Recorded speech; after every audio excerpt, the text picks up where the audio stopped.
After the last 2 days, aren't you proud to be a Democrat?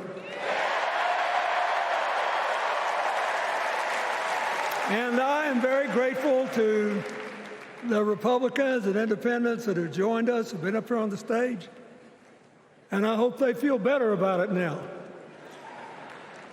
Because I've seen all these things that even I have to be reminded of from time to time when I get my spirits down. I love seeing the Obamas here. I love seeing President Biden. And I thought Hillary gave a great speech, too.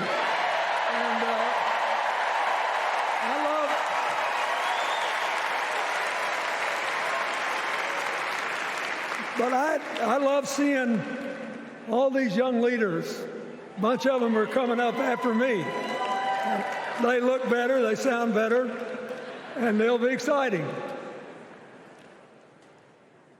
I do want to say one word about President Biden. Remember, he had an improbable turn that made him president. And we were in the middle of a pandemic and an economic crash. He healed our sick and put the rest of us back to work. And he strengthened our alliances for peace and security. He stood up for Ukraine. He's trying desperately to get a ceasefire in the Middle East.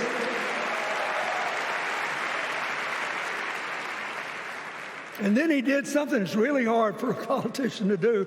He voluntarily gave up political power. And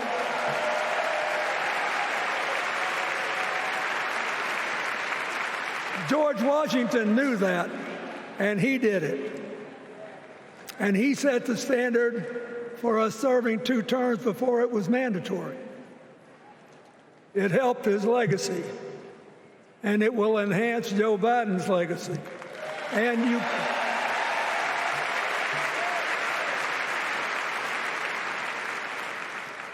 it's a stark contrast to what goes on in the other party. So I want to thank him for his courage, compassion, his class, his service, his sacrifice.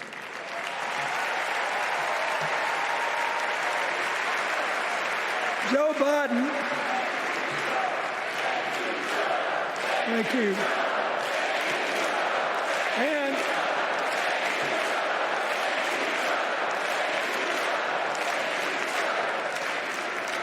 he kept the faith, and he's infected a lot of the rest of us.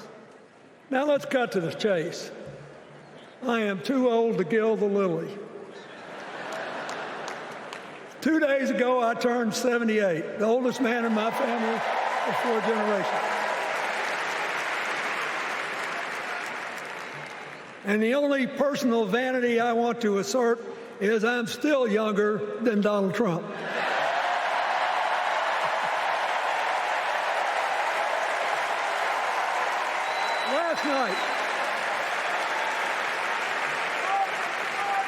Last night, in what I thought was a very moving series of episodes, we nominated Kamala Harris and Tim Walz.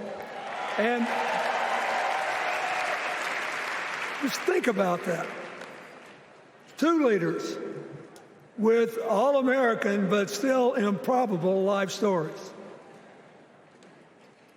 It could only happen here. Their careers, after all, started in community courtrooms and classrooms. 2 leaders who spent a lifetime getting the good job done.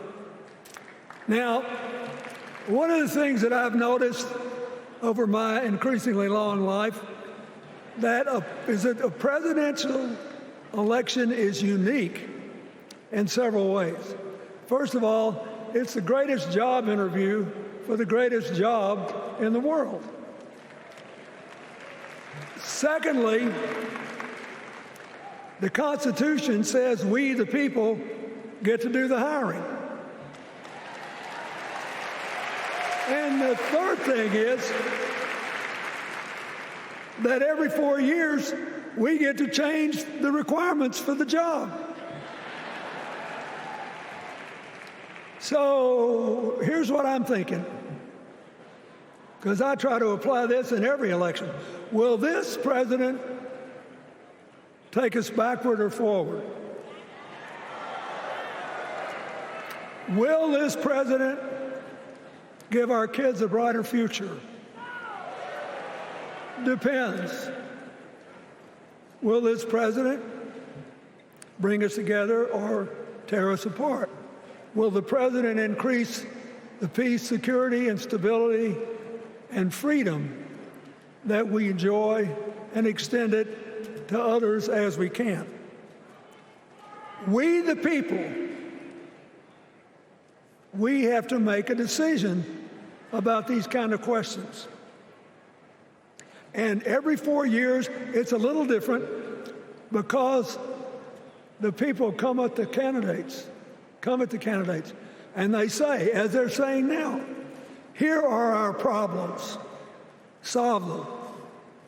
Here are our opportunities, seize them. Here are our fears, ease them. Here are our dreams, help them come true.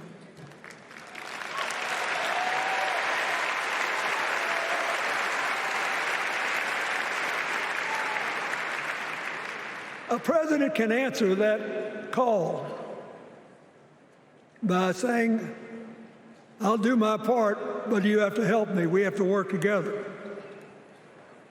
Or you can dodge what needs to be done by dividing, distracting, and diverting us.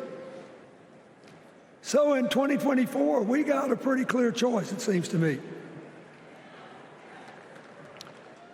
Kamala Harris for the people,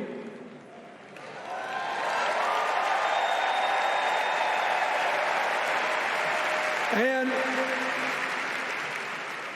the other guy who's proved even more than the first go-around that he's about me, myself, and I. I know which one I like better for our country.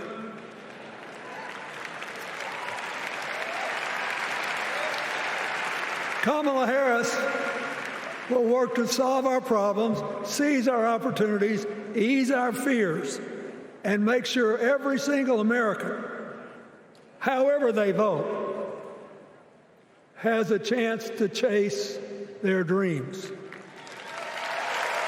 You know, when she was young, she worked at McDonald's. And she greeted every person with that 1,000-watt smile and said, how can I help you? Now she's at the pinnacle of power, and she's still asking, how can I help you?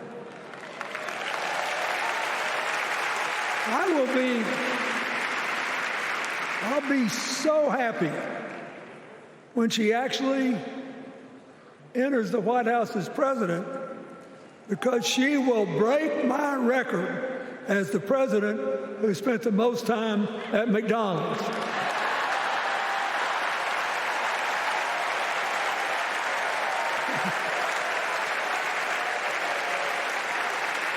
Now,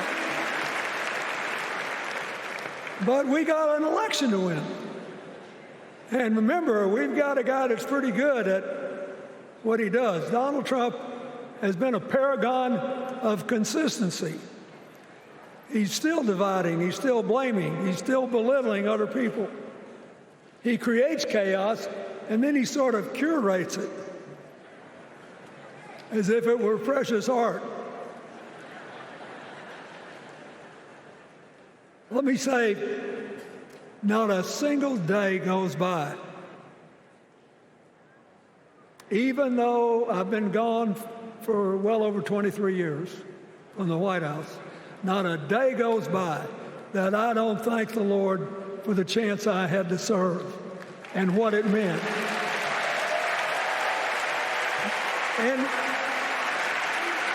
One of the reasons,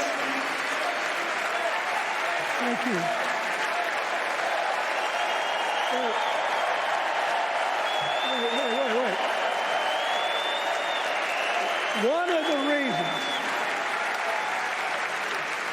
One of the reasons I love the job so much is that in the toughest times, even on the darkest days, if you tried hard enough, there was always something good you could do for somebody else. Now,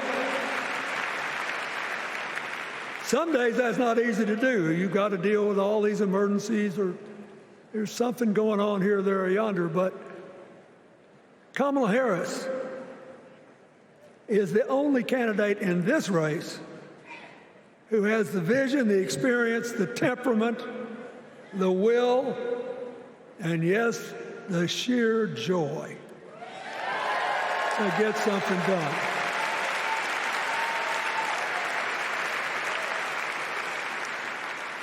I mean, look, what does her opponent do with his voice? He mostly talks about himself, right? So the next time you hear him, don't count the lies. Count the eyes.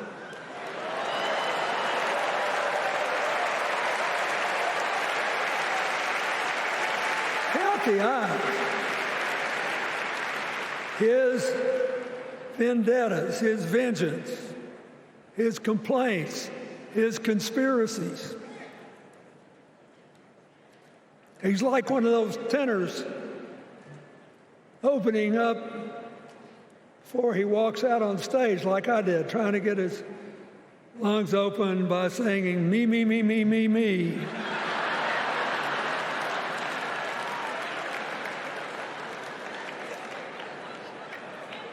When Kamala Harris is president, every day will begin with you, you, you, you.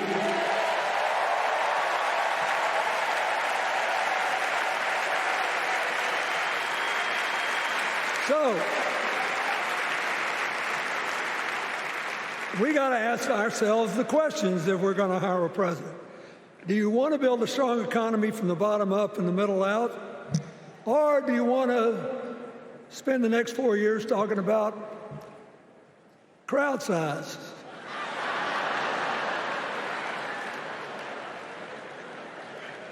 You're going to have a hard time believing this, but so help me, I triple-checked it. Since the end of the Cold War in 1989, America has created about 51 million new jobs. I swear I checked this 3 times. Even I couldn't believe it. What's the score? Democrats 50, Republicans 1.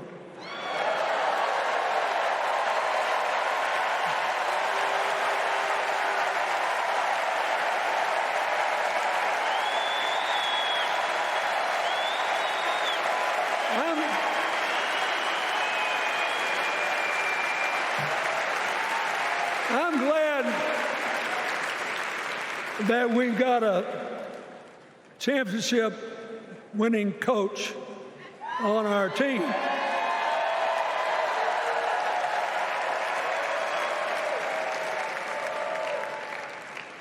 But even the most limited of us in what we know about football or any other sport knows that if you're got 50 and the other side's got 1, you're ahead.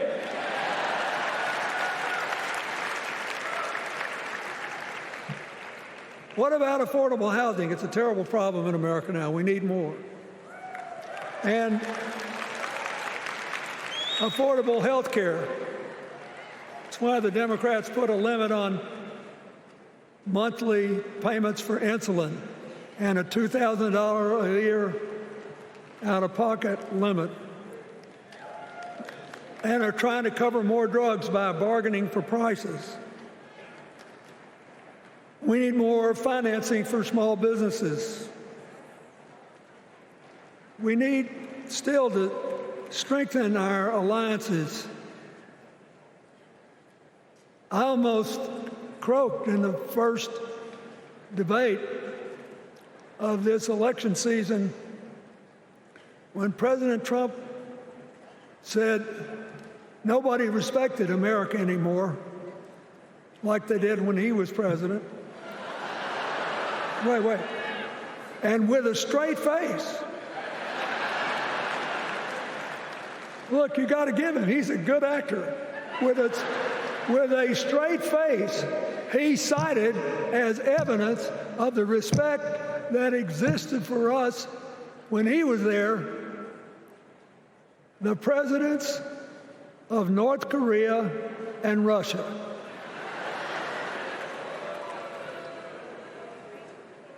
I'd rather have the people who respect us now.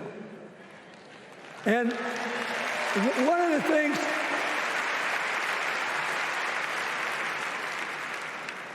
is when you send a signal to the other countries, you want them to know whether they agree with you or not, at least that you're on the level. Here's where you are and what you believe.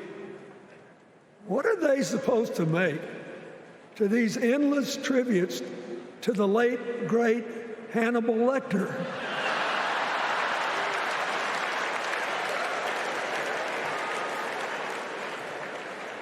I mean, President Obama once gave me the great honor of saying I was the explainer-in-chief.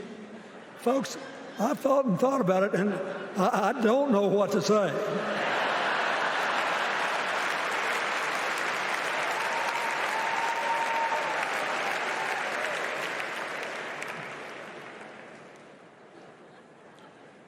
Like Hakeem Jeffries, I too want an America that's more joyful, more inclusive, more future-focused. Just think what a burden it's been on us to get up day after day after day after day, buried in meaningless hot rhetoric, when there's so many opportunities out there, so many problems that need to be solved. I want that. And that's the America Kamala Harris will lead. And she's already made her first presidential decision, and she knocked it out of the park when she asked Governor Tim Walz to be her nominee for vice president.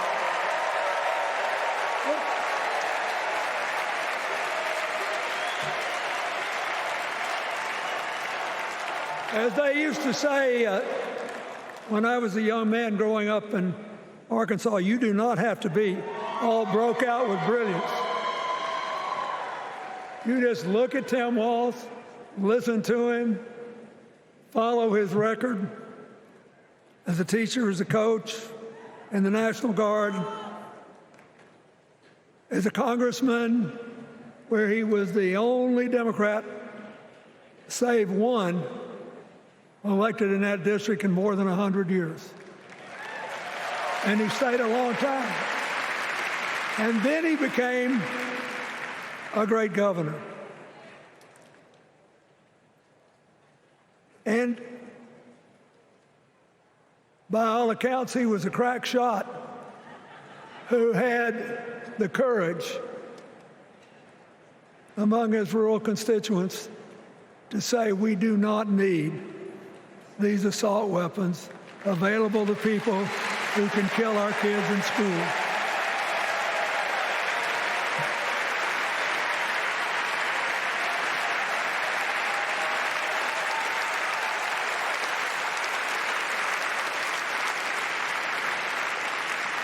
So, armed with her first decision, Kamala Harris confronts an interesting dilemma. We're going to walk out of here feeling pretty good, I think. We've got energy, we are happy, we feel like a load's off our shoulders. And we know we're just being asked to fight the same fight that the forces of progress have had to fight for 250 years. In the face of stiff and often violent opposition, we have to find a way to go forward together, where we, the people, make our union more perfect. So that's a good thing. How could we possibly lose? Kamala Harris has fought for kids her whole life that were left out and left behind. She's taken on gangs trafficking across the border. She's fought to protect the rights of homeowners. She's been our leader in the fight for reproductive freedoms, and we know a majority of the American people are with us on that.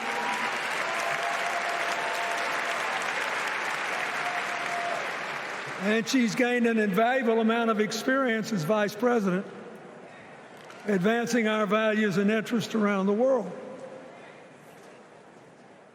She's already said she's going to work really hard to make sure that no American working full-time lives in poverty or has to worry about their children living in poverty. She says that we got to make home ownership an achievable dream for everyone, not just a privilege. She said that and this meant a lot to me, that she would protect everybody's right to vote, whether or not they voted for her. They were citizens, and they deserved the right to vote.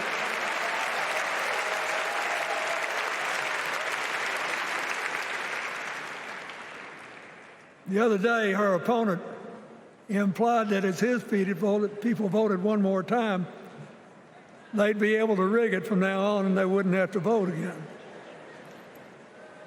You think they're kidding, but I know a lot of these folks, and most of them are really good people, but some of them think that they are bound to dominate America politically, economically, and socially, and they have to use politics to do it, and they should rig the system.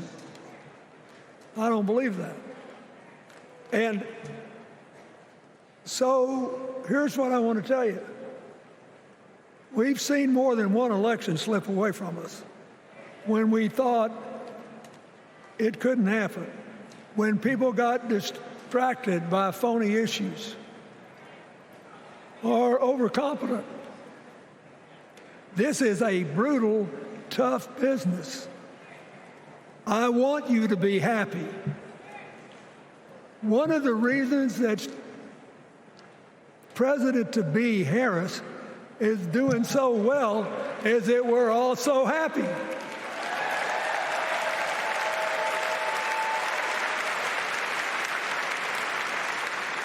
But you should never underestimate your adversary. And these people are really good at distracting us, at triggering doubt, at triggering buyer's remorse. As the Obama said so eloquently last night, they are human, you know. They're bound to make a mistake now and then. We got to be tough. And so, as somebody who spends a lot of time in small towns and rural areas in New York and Arkansas and other places, I urge you to talk to all your neighbors. I urge you to meet people where they are. I urge you not to demean them, but not to pretend you don't disagree with them if you do. Treat them with respect, just the way you'd like them to treat you.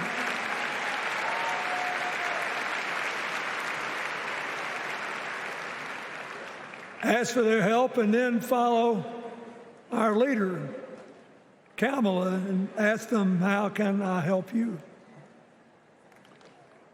We Democrats right now have a lot of hay in the barn. We've got massive achievements, massive advances, but there's still a lot of slips. between today and Election Day that we have to navigate. And so I want to say this from the bottom of my heart. I have no idea how many more of these I'll be able to come to. I started in '76, and I've been to every one since. But no, 72. Lord, I'm getting old. But here's what I want you to know. If you vote for this team, if you can get them elected and let them bring in this breath of fresh air, you will be proud of it for the rest of your life. Your children will be proud of it. Your grandchildren will be proud of it.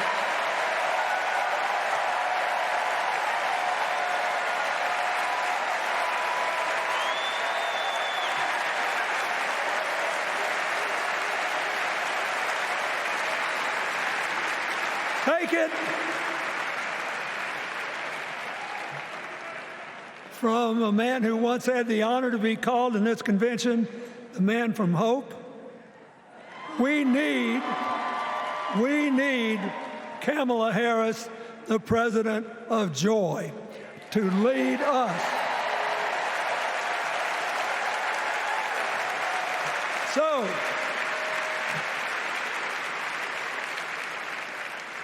I'll be doing my part, you do yours. I'll see you when we're making a real joyful noise when the votes are counted. God bless you.